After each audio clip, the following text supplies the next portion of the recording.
বন্ধুরা আসসালামু আলাইকুম। একটা নতুন ভিডিও নিয়ে হাজির হলাম আপনাদের সামনে। একটি স্টেশন দেখতে পাচ্ছেন, এই স্টেশনের নাম ঢালারচর। এটা হচ্ছে খুবই প্রত্যন্ত অঞ্চল ছিল। একসময় এখানকার মানুষ কল্পনাও করতে পারে নাই তারা ট্রেনে চড়ে পাবনা যাবে, রাজশাহী যাবে।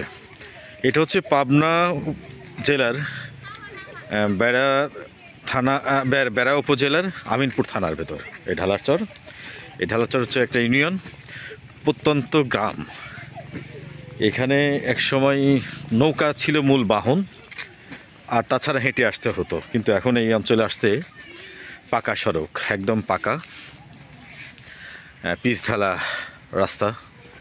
এখানে এখন রাজশাহী থেকে ট্রেন আসে, এখন যায়।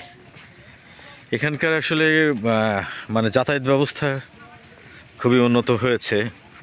এখানকার মানুষের জীবন মানের পরিবর্তন হচ্ছে। এই যে একটা আধুনিক স্টেশন, একটা ইউনিয়নে একেবারে প্রত্যন্ত গ্রাম। এখানে আমি বিল্ডিং বাড়ি দেখি নাই, ছাদ ঢালাই বড় জড় ওয়াল করা 2-4টা বাড়ি দেখেছি। এই যে সামনে ওটা হচ্ছে সড়ক পথ, ওরা সড়ক পথে আসে কাজিরহাট থেকে, কাজিরহাটের কানেক্টিং রাস্তা বাদেরহাট থেকে। আর এই পাশে হচ্ছে বর্ষায় পানি হয়ে যায়, মানে সেই দৃশ্যটা আরও সুন্দর লাগে।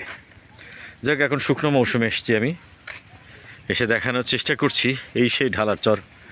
একসময় আমার আব্বার কাছে গল্প শুনেছি, মার কাছে গল্প শুনেছি, সেই আজ থেকে 50 বছর আগে তাদের আমার মা নাকি তার মায়ের কাছ থেকে শুনেছিলেন যে অঞ্চলে ট্রেন আসবে। কিন্তু সেই 50-60 বছরের গল্পটা বিগত 3-4 বছর আগে বাস্তবায়িত হয়েছে। এই এলাকাতে এখন ট্রেন আসে, এখানকার মানুষ ট্রেনে করে যাতায়াত করেন। তো এটা ভালো পরিকল্পনা ছিল হয়তো। যাই, এদিক দিয়ে কিন্তু আবার চলে গেলে পদ্মা নদী হয়েছে। সরকারের একটা পরিকল্পনা ছিল হচ্ছে একটা ব্রিজ হওয়ার যে পরিকল্পনা দৌলতদিয়া, পাটুরিয়া এবং কাজিরহাটের, সেটাই হয়তো পরিকল্পনা বাস্তবায়ন হতো আগামীতে। জানি না আগামীতে যারা সরকার আসবে তারা করবেন কি না। এটা হচ্ছে একটি ইউনিয়ন পরিষদ। আমি এদিক দিয়ে ইউনিয়ন পরিষদটাই পাশে হেঁটে এসেছি, আমরা বাইক নিয়ে এসেছি। আর এটা বাজার, ঢালারচর বাজার। এই যে সামনে মোবাইল টাওয়ার দেখা যায় লাইট পোস্টের মাঝখান দিয়ে। যাই হোক, একটা গ্রাম কি করে পরিবর্তন হচ্ছে একটি স্টেশন কেন্দ্র করে। যদিও এখানে একটা দোকানও পাবেন না আপনারা এই স্টেশনের আশপাশে। যাই হোক, স্টেশনটা চালু আছে এখনও, ট্রেন যাতায়াত করে। আমি দেখাই এই ঢালারচর স্টেশনের যে একটা ট্রেনের সময়সূচি। এই যে ঢালারচর এক্সপ্রেস শাটেল সকাল 7টায় চলে যায় ঈশ্বরদী হয়ে, ঈশ্বরদী যায়, আবার ঈশ্বরদী থেকে 4টা 30-এ ঢালারচরে ব্যাক করে।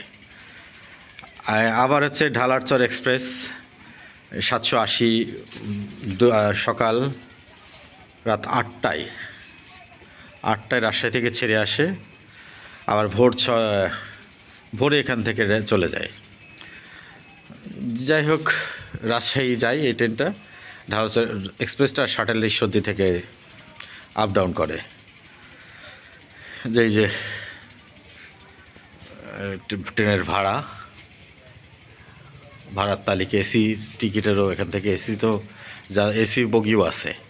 এই প্রত্যন্ত চরের মধ্যে এসি বগি যাতায়াত করে আর কি। চাঁপাইনবাবগঞ্জের দেওয়া আছে ভাড়া, কিন্তু এখান থেকে হয়তো যায় না। ঢালারচর থেকে রাজশাহী পর্যন্ত এটার গন্তব্য শেষ ঢালারচর এক্সপ্রেসের। যাই হোক, আপনাদেরকে দেখানোর চেষ্টা করছিলাম একটা গ্রামে কীভাবে একটা স্টেশন গড়ে উঠলো। এখানে আবাসিক কর্মকর্তা যারা রয়েছেন রেলওয়ে, তারা এখানে তাদের বাসস্থান করে দেওয়া হয়েছে, এখানে থাকেই। যে স্টেশনের চারপাশ দৃশ্যটা প্রাকৃতিক দৃশ্য, এখানে গাড়ি পার্কিংয়ের ব্যবস্থা সবই করা হয়েছে আর কি। একটা আধুনিক স্টেশনে যত যা দরকার এই স্টেশনেও সেম তাই করা আছে। এখানে পানি নেওয়ার জন্য, ট্রেনের পানি নেওয়ার জন্য যে লাইন থাকে, পানির লাইন সবই করা আছে। ইঞ্জিন পরিবর্তন হয়, এখানে 3টে লাইন করা আছে। যাক, বেশ ভালো স্টেশন হয়েছে এটা, যেটা আধুনিক সুবিধা সংবলিত স্টেশন। যাক, আমি দেখানোর চেষ্টা করলাম একটা ইউনিয়ন কী করে পরিবর্তন হয়ে গেছে একটি স্টেশনের কারণে। এখানে মানুষের জীবন মানের পরিবর্তন হচ্ছে, মানুষের ব্যবসা বাণিজ্যের প্রসার ঘটছে। এই চরের অঞ্চলের মানুষ, যে মানুষগুলো একসময় যে হেঁটে আসতেন অথবা বর্ষার সময় নৌকায় যাতায়াত করতেন, সে মানুষরা এখন ট্রেনে যাতায়াত করেন একদম শহরের সাথে, একদম এখানকার রাজশাহী বিভাগের তো পাবনা জেলা, তারা একদম বিভাগীয় শহরের সাথে যাতায়াত করেন ট্রেনে চড়ে। যাই হোক, ভালো থাকবেন, সুস্থ থাকবেন সবাই। আসসালামু আলাইকুম।